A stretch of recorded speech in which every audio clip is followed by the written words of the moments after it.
poetry. Okay, this next one's called The Passenger. Yes!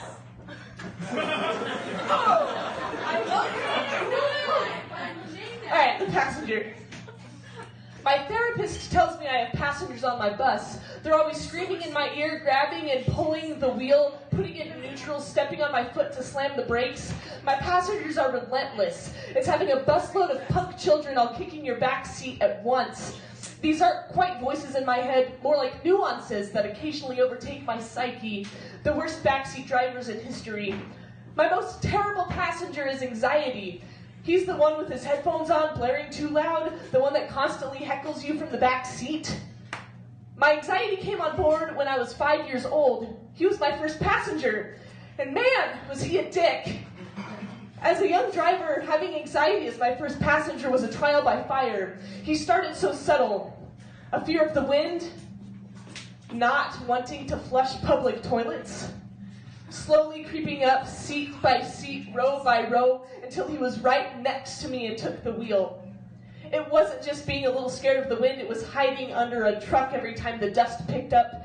It was being assigned a bathroom buddy to go with you to flush the toilet, because even though there was no logical reason why, you couldn't do it. Anxiety and I became one, our bodies melded together. We even got one of those cute couple names, Bayxiety. And he walked around with me for years. He always made sure to remind me that I was a terrible person for not being on time, or that random pedestrians I have never met are talking shit about me, or every house that I watched was filled with hidden cameras and they would catch me doing something wrong even though I never did anything wrong. He was terribly abusive. I kicked his ass out several times, but he always found a way back in. But let's be real, most of the time I didn't want to let him go. Who am I without my anxiety?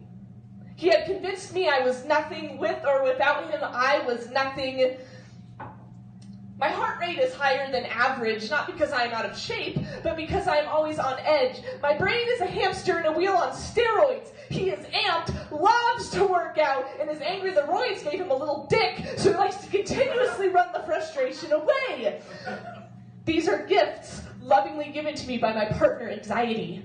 He's one of those guys just hoping his band is going to make it, even though everyone knows they suck. They practice until 3 in the morning, not caring who they wake up.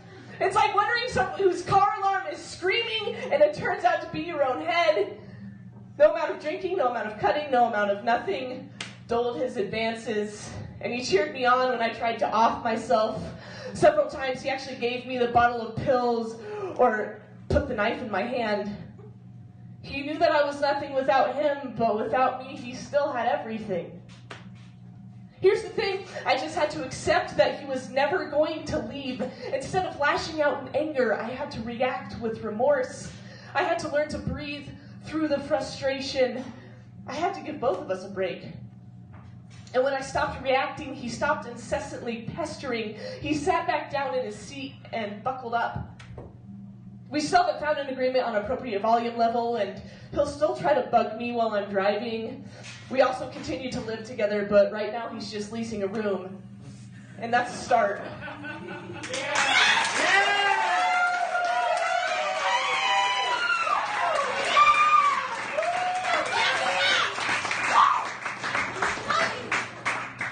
love you too. Oh my God. All right, I have 2 more for you. Do the one more. The rainbows? Oh my God, that's what I'm doing! Yeah, baby! What? Wait, rainbows. Bleeding rainbows. What the frick you're talking about? Alright, this one's called Bleeding Rainbows. No way. I talked to God when I was in 8th grade and I asked him, hey, would you mind making me straight? I asked him this every day, 365, with no response. And at the time it did not occur to me that maybe I was just gay. That maybe these feelings weren't so wrong. In Christianity, there is a saying, bearing the cross. When you're a gay Christian, there's another saying, blasphemy. Not surprising, it is more enticing to say you are bearing the cross with your brothers and sisters instead of being beat over the head with it. It is better to agree that being a homosexual is sinful than to be happy and authentic. Back when I used to slice the pain away, I was told it was because of my parents' divorce, not the pain of hiding the gay. The devil is just tempting you. The Lord will whenever you have these thoughts, just pray harder. It's amazing how there was an ebb and flow in confidence moment by moment. There were mornings where I would shoot out of bed ready to tell my friends and family, and then that evening I would add an extra lock on the closet door as I heard one of my friends was punched in the face for holding hands with another man. It soon got to a point where there were too many locks and keys. It would have taken a master locksmith days to get me out. No wonder why it took me 10 years. Some days I would scratch at the door until my fingers bled, desperate to be free. Most days I just sat defeated, ready to deal with a life of mediocrity, a porcelain life, fake and easily shattered. Sitting on the closet floor waiting for cultural expectations to control me like a marionette became my daily routine. Even if I wanted to, most days I didn't have enough strength to cut the strings. This was going to be me, a Christian woman with a Christian husband and our perfect children, attending church every Sunday where my smile would say joyful, but internally I'm completely mangled. Instead of exploring the waters, I dropped the anchor and wouldn't let my ship sail, regardless of which treasures were ahead.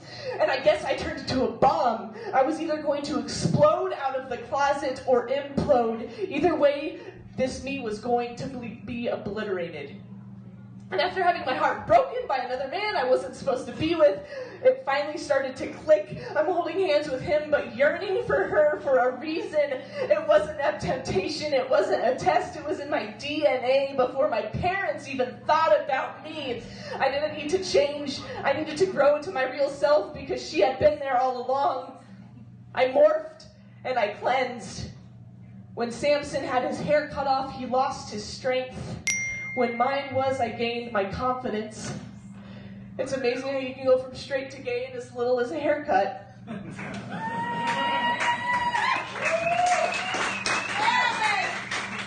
I was so worried about that last nail being pounded into my eventual gay coffin.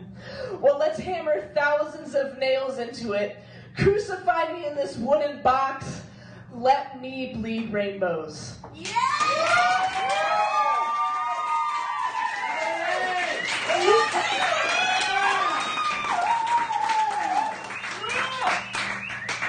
I'm going to end on batting average. Yes. Because it's my one funny poem.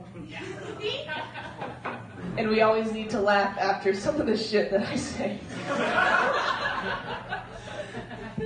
So this is called batting average. There is one thing I know about myself for sure. It is that I could be an incredibly awkward human being, especially when it comes to trying to meet new people. Conversation starting or even holding a conversation is not my strong suit. Let me give you some examples. Hey, one of my biggest accomplishments of my life was being the drum major in my high school marching band. Nothing gets me going like the sound of a good drum line. Wait. Fun fact, when I get incredibly nervous, I pick at my cuticles. If you want to know how nervous I am, just look at the amount of blood near my nail beds. Hey, my name is Bailey, and I used to own a hairless rat. My brother thinks he looks like a ball sack, but I think he's really cute. But don't worry, I don't like ball sacks. I can freely move the tendons over my knuckles. Most people think it's gross. Want to see? Yeah. Yes.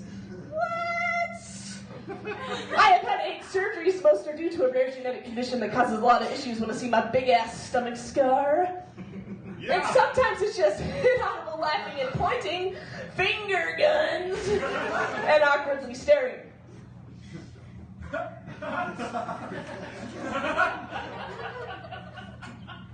So it's not surprising that I strike out a ton, lowest batting average in history. The main goal I have realized is to harness this dorkiness into something endearing, because I've been told it's impressive in a good way before, and let's be real, it's not going away, because I was not just born gay, I was born nerdy, I was born with awkwardness in my blood. I never stood a chance at being cool, so like the jocks have their bodies to flash, I will flash my Legend of Zelda tattoo and smile your way, awkwardly trying to impress you.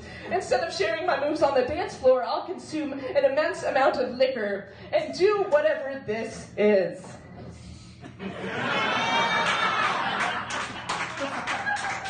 To show you my skill and inability to move my hips, because my hips do lie. And I will show you my signature move, the sprinkler. The one that always gets the chicks. If you really flatter me, get ready for uncomfortable glances your way, because I don't know what to say when I do. But the words will stick to the roof of my mouth like peanut butter, and I will stand there staring at you, trying to get that peanut butter out of my mouth like a dog. You may hear some smacking sounds. That just means I think you're cute. I think the internal confident in me likes watching the awkward me struggle, feeling about and twisting her mouth like a person having a seizure. If anything, it's highly entertaining, and the confident me has to find a way to be entertained since I rarely get laid. Which is a fun fact I'm really glad I shared with all of you. Anyway, I looked for tips and tricks on the interwebs, and the first thing I got was not calling it the interwebs.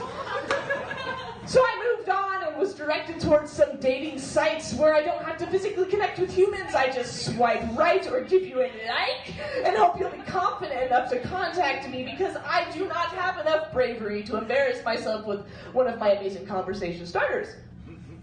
But I'll make sure to reel you in with the promise of free food and booze and unending pictures of my dog, because let's be real, you didn't even look at my face. You just saw the dog. But we can give it a shot and see if the stars align or if this feeling is benign, and I will promise you 100 times that I am not a serial killer. Let's just go to dinner. And I'll make sure to have some hard liquor in me before we meet up so I seem super chill, when in fact I'm just buzzed and I doubled up on my anxiety meds because, baby, I don't want to scare you away too quickly.